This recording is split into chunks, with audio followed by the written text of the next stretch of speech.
सरिता एक बहुत ही गरीब औरत थी।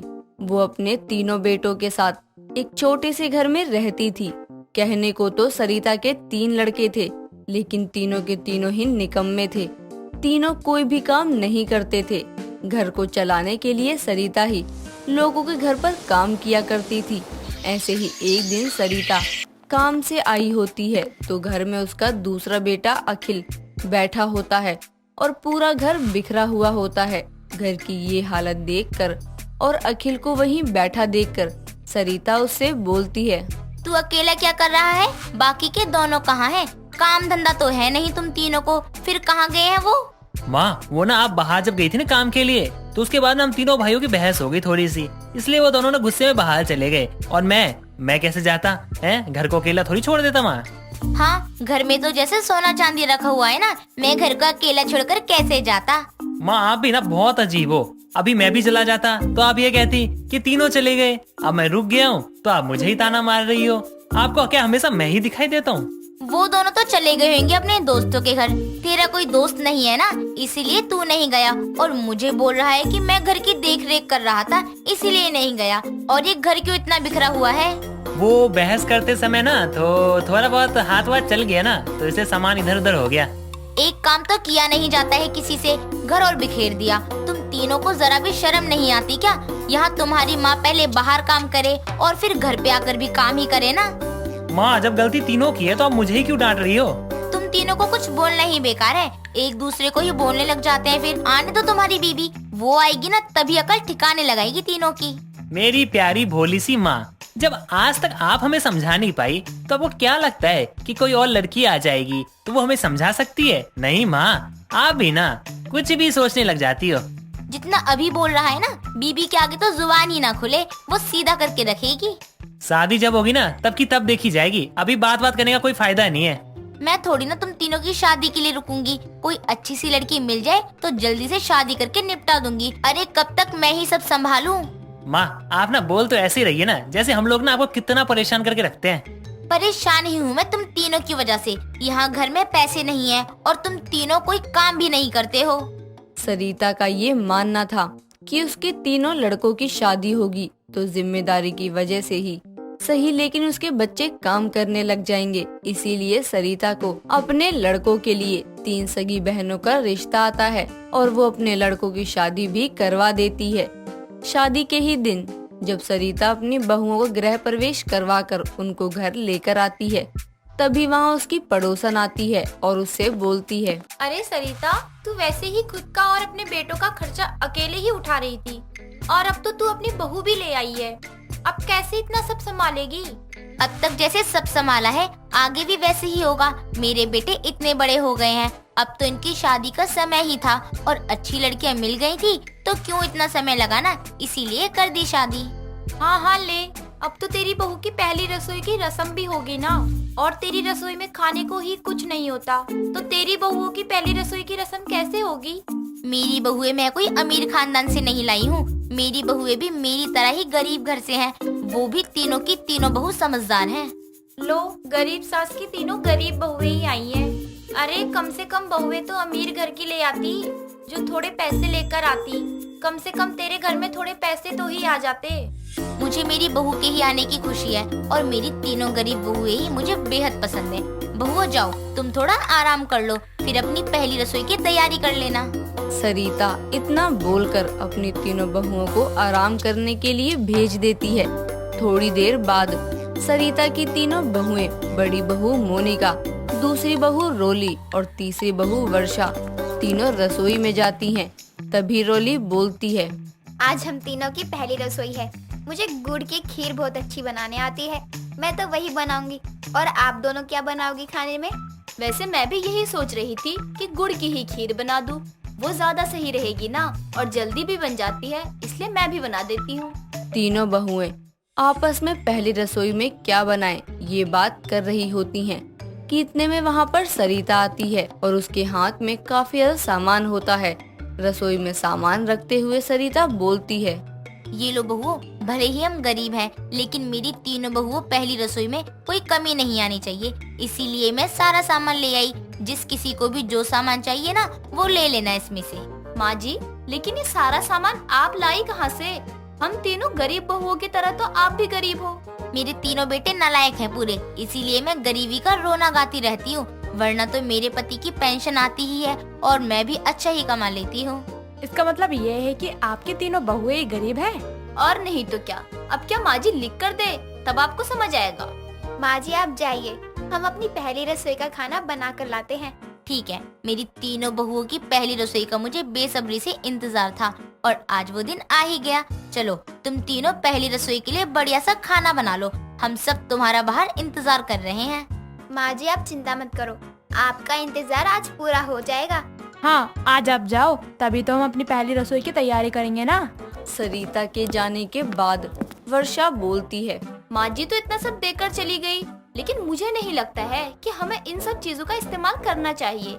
लेकिन क्यों ना करे, पहले हमारे पास कुछ नहीं था, तब समझ भी आता है, लेकिन अब तो सब है ही ना।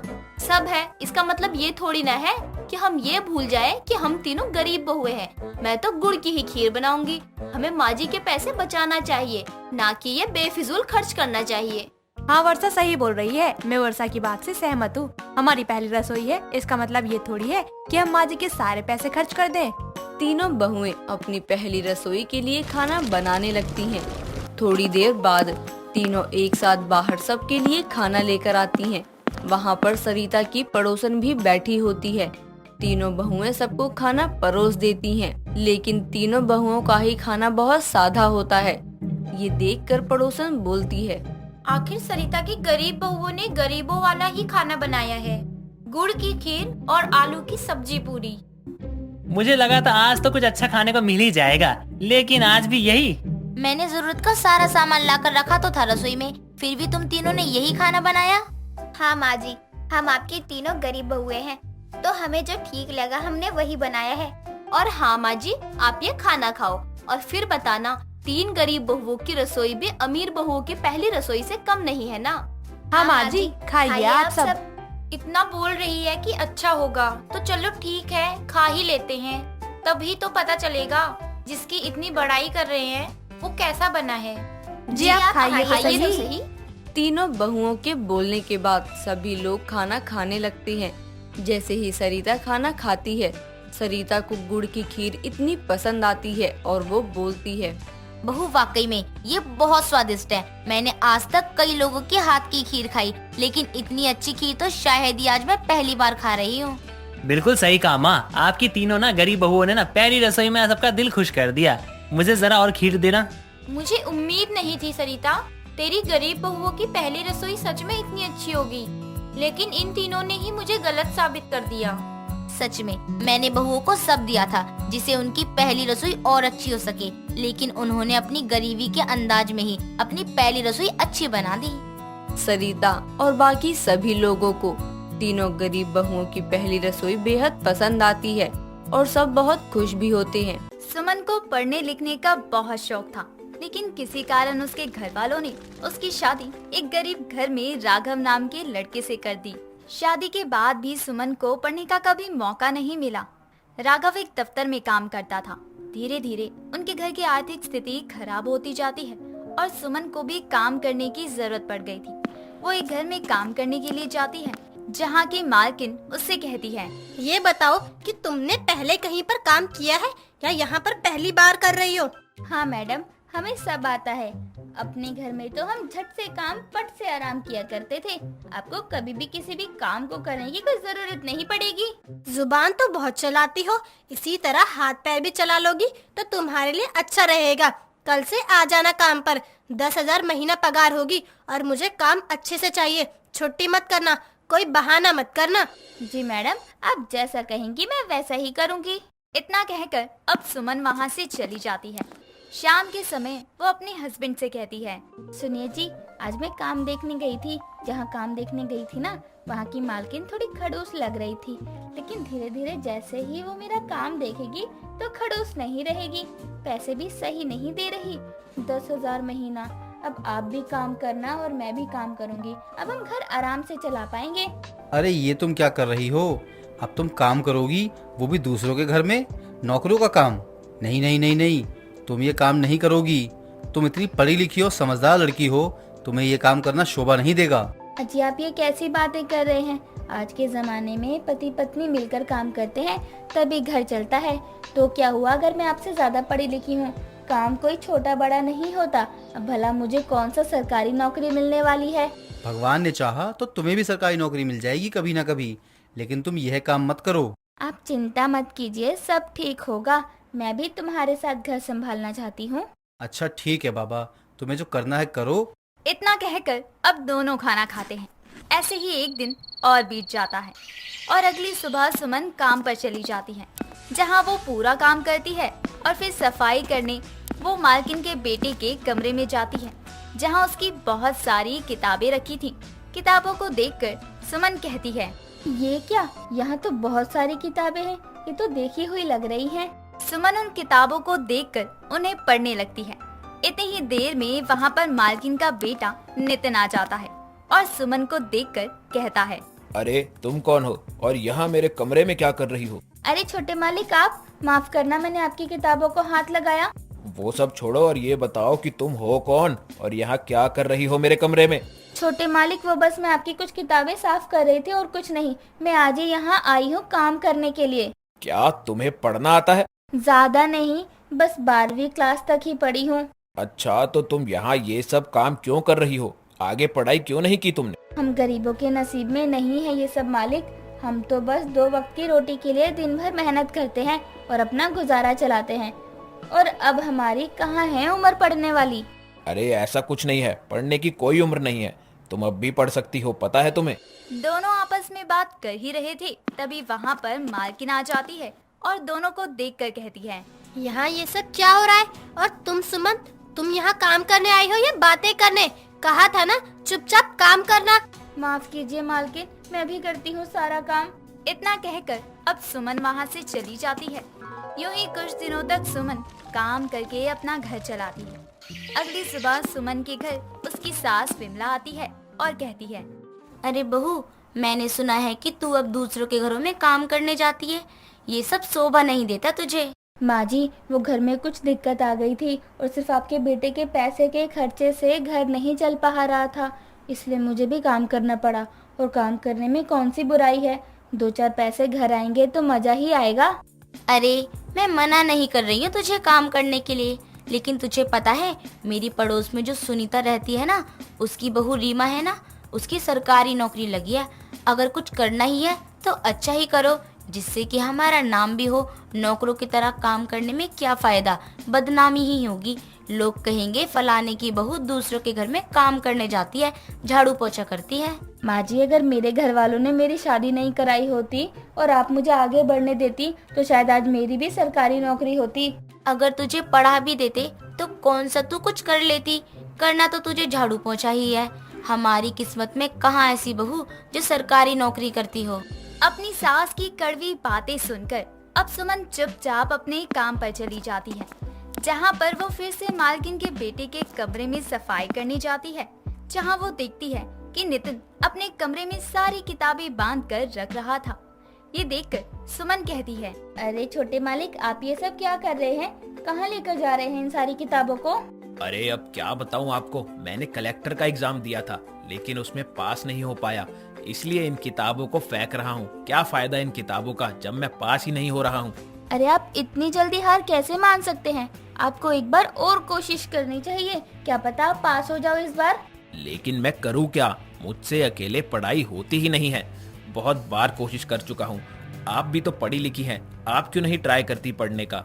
हम दोनों साथ पढ़ लेंगे, क्या पता इस बार मेरा लक काम कर जाए या फिर आपका ही नाम आ जाए सरकारी नौकरी के लिए।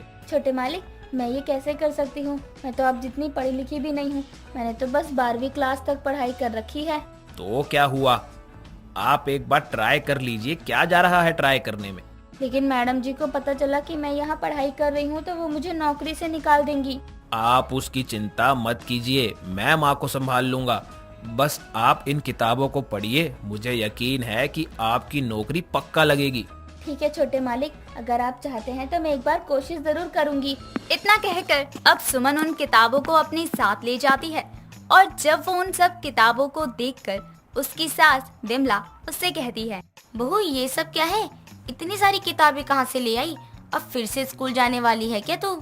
नहीं माँ जी, मैं तो सरकारी नौकरी की तैयारी करने वाली हूँ। वो जहाँ मैं काम करती हूँ ना, उन मालिक के बेटे ने मुझे ये सब किताबें दी है पढ़ने के लिए, और उन्होंने कहा कि मैं सरकारी नौकरी हासिल कर सकती हूँ। अरे वाह, पहले नौकरानी बनी, अब सरकारी नौकरानी बनेगी। अपना ये सपना रहने दे, छोड़ दे, ये पूरा नहीं होगा। माँ जी आप देखना, मैं अपनी कोशिश जारी रखूंगी। इतना कहकर अब सुमन उन किताबों को अपने कमरे में रख देती है। यूं ही कुछ दिन और बीत जाते हैं और दिन में सुमन मालकिन के घर में काम किया करती और रात में पढ़ाई।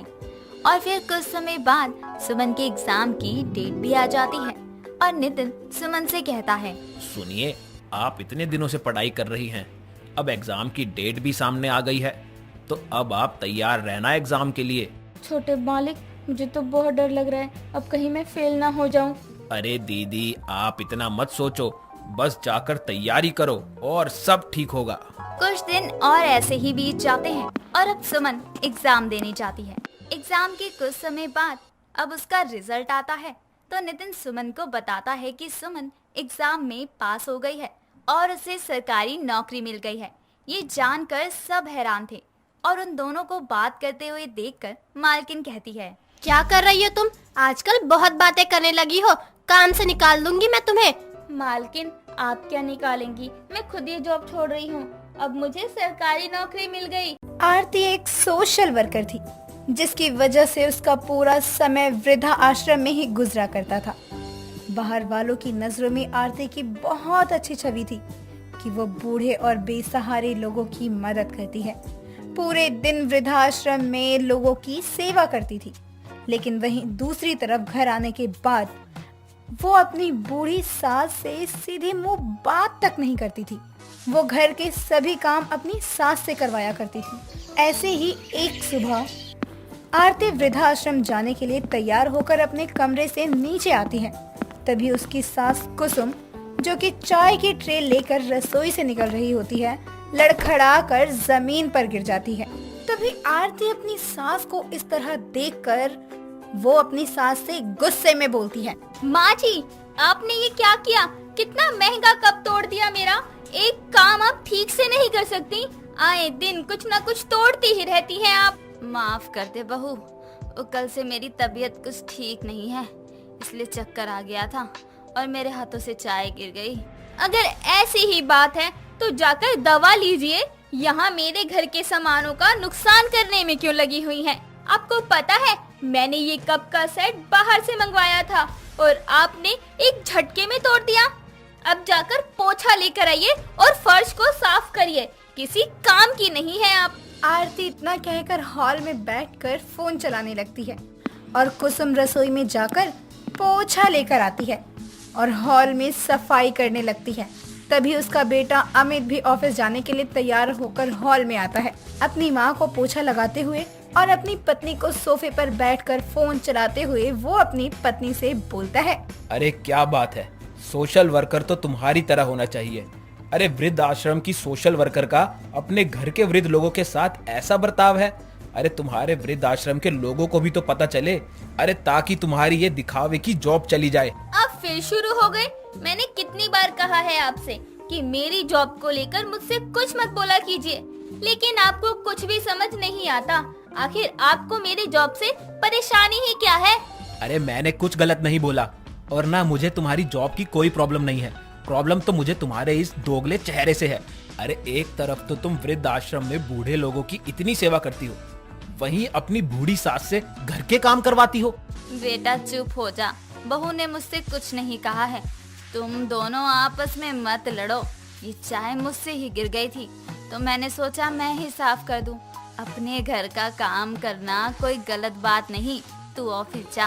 अपनी माँ के कहने पर अमित गुस्से में आरती के हाथों से उसका फोन छीनकर जमीन पर फेंक देता है और अपना बैग उठाकर ऑफिस के लिए निकल जाता है। थोड़ी देर बाद आरती भी वृद्धाश्रम के लिए चली जाती है, जहाँ पहुंचकर वो देखती है कि वृद्धा आश्रम के बाहर एक बुढ़िया बैठी रो रही थी। तभी वो उसके पास जाती है और उससे बोलती है, क्या हुआ माँ जी, आप यहाँ क्यों बैठी हुई हैं और आप रो क्यों रही हैं? बताइए मुझे, शायद मैं आपकी कोई मदद कर सकूं। बेटी, मेरे बेटे ने मुझे घर से बाहर निकाल दिया। मुझे बहुत जोर से भूख लगी है। क्या मुझे कुछ खाने को मिलेगा? माँ जी, बिल्कुल मिलेगा। आप जैसे लोगों की सेवा करने के लिए ही तो हमने ये आश्रम खोला हुआ है। आप चलिए मेरे साथ। आरती इतना कहकर उस बुढ़िया का हाथ पकड़ती है और उसे उठाती है और धीरे धीरे आश्रम के अंदर ले जाती है। गलती से बुढ़िया के गंदे हाथ उसकी साड़ी पर लग जाता है और उसकी साड़ी खराब हो जाती है। ये देखकर आरती को गुस्सा आ जाता है और वो गुस्से में उस बुढ़िया से बोलती है, ओ बुढ़िया, ये तूने क्या किया? मेरी इतनी महंगी साड़ी गंदी कर दी। ओ गॉड, तुझे पता भी है ये साड़ी कितनी महंगी थी? आज का तो दिन ही खराब हो गया। बेटी, ये तेरा कौन सा रूप है? अभी तो तू बड़े ही प्यार से बात कर रही थी। जरा सी साड़ी गंदी क्या हो गई? तू मुझे ऐसे बोल रही है? तू ऐसे ही सभी वृद्ध लोगों से बात करती है क्या? ओ गॉड, ये मैंने क्या कर दिया? कहीं ये बुढ़िया अंदर जाकर मेरी शिकायत ना कर दे। नहीं नहीं माँ जी, वो गलती से मेरे मुंह से निकल गया। आप गलत समझ रही हैं। चलिए मैं आपको आपका कमरा दिखा देती हूँ और आपके लिए कुछ खाने के लिए भी भिजवा देती हूँ।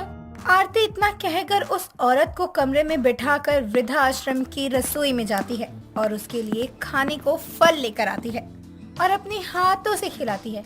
तभी वो बुढ़िया औरत उससे बोलती है, तेरी सास कितनी किस्मत वाली होगी जिसे तेरी जैसी बहू मिली है। भगवान तुझे हमेशा खुश रखे।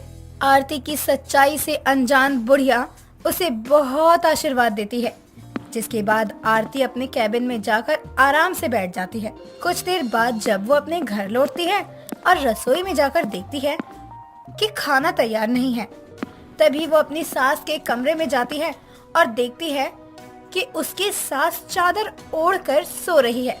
ये देख आरती उसकी चादर खींचते हुए उससे बोलती है, माँ जी, ये कौन सा टाइम है आपके सोने का? आप जानती हैं कि आते ही मुझे बहुत भूख लगती है, तो खाना बनाने के जगह आप यहाँ आराम फरमा रही हैं। आप 3 लोगों का खाना भी नहीं बना सकती क्या? बहू, मेरी तबीयत खराब है। तबीयत खराब सुबह से ही थी, लेकिन फिर मैंने बहुत सारे कपड़े धो लिए, जिसकी वजह से मुझे बहुत जोर से बुखार हो गया। मैंने अम्मी से दवा मंगवाई है, खा लूँ तो आराम होते ही बना दूंगी। माँ जी, लेटने से तबीयत और ज्यादा खराब होती है। चलिए चलिए, आप उठिए और रसोई में जाकर मेरे लिए खाना बनाइए। देखिए आपका बुखार यूं गायब हो जाएगा। बहू, हाथ छोड़, मुझसे खड़ा भी नहीं हुआ जा रहा। नहीं माँ जी, चलिए चलिए रसोई में, मुझे कुछ नहीं सुनना, जल्दी। आरती जबरदस्ती अपनी सास का हाथ पकड़ उन्हें खड़ा करने की कोशिश करती है। तभी उसका पति अमित वहाँ आ जाता है और अपनी माँ का हाथ छुड़ाकर आरती का हाथ जोर से झटकते हुए उससे बोलता है, हाँ हाँ, लगती है। तुम एक काम क्यों नहीं करती? वैसे भी तुम वृद्ध आश्रम में रहने वाली बहू हो, तो पूरा दिन तुम्हारा वहीं निकल जाता है। अरे तो सुबह और रात के लिए तुम घर क्यों आती हो? वहीं रह जाया करो, कम से कम हम तो शांति से यहाँ रह पाएंगे। हाँ हाँ, आपका बस चले तो आप मुझे वृद्धाश्रम में ही भेज दें, लेकिन ऐसा कभी नहीं होगा। जब इस घर में आओ तब कलेश होता ही है। आरती इतना कहकर गुस्से में दरवाजे को जोर से बंद करके वहाँ से चली जाती है। अगले दिन वो वृद्धाश्रम जाने के लिए तैयार हो रही होती है। तभी उसकी माँ का कॉल आता है, जिस पर वो रो रही होती है। तभी वो जल्दी से अपने मायके पहुँचती है और देखती है कि उसकी माँ जमीन पर बैठी है और उसकी भाभी के वो पैर दबा रही है। ये देखकर आरती अपनी भाभी से बोलती है, भाभी, आप ये क्या कर रही हैं? आपको शर्म नहीं आती? अपनी माँ समान सास से पैर दबाते हुए। आप तो ऐसी नहीं थी। क्यों, क्या हुआ? बहुत बुरा लग रहा है तुम्हें कि मैंने तुम्हारी माँ से अपने पैर दबाए? लेकिन तुम भी तो अपनी सास के साथ यही करती हो ना। उसके बेटे के सामने उसकी माँ को नौकरानी बनाकर रखती हो। तो तुम्हें क्या लगता है कि मुझे पता नहीं है? तो मैंने सोचा कि तुम्हारे ही नक्शे कदम पर चल लूं। आपको ये किसने कहा? आरती के इतना पूछने पर अमित अपनी माँ को लेकर आता है और उससे कहता है, मैंने बताया है भाभी को सब कुछ। क्यों, कुछ गलत कर दिया क्या? जैसा बर्ताव तुम मेरी माँ के साथ इतने समय से कर रही हो, वैसा ही बर्ताव तुम्हारी माँ के साथ हुआ तो तुम्हें इतनी मिर्ची लगी। तो सोचो कितनी तकलीफ होती होगी मुझे। ये सब नाटक तुम्हें एहसास दिलाने के लिए किया गया था, ताकि तुम्हें अपनी गलती महसूस हो। अपने घर वालों की बात सुनकर आरती को अपनी हरकतों पर बहुत शर्मिंदगी महसूस होती है और वो अपनी सास के आगे हाथ जोड़कर उससे माफी मांगती है।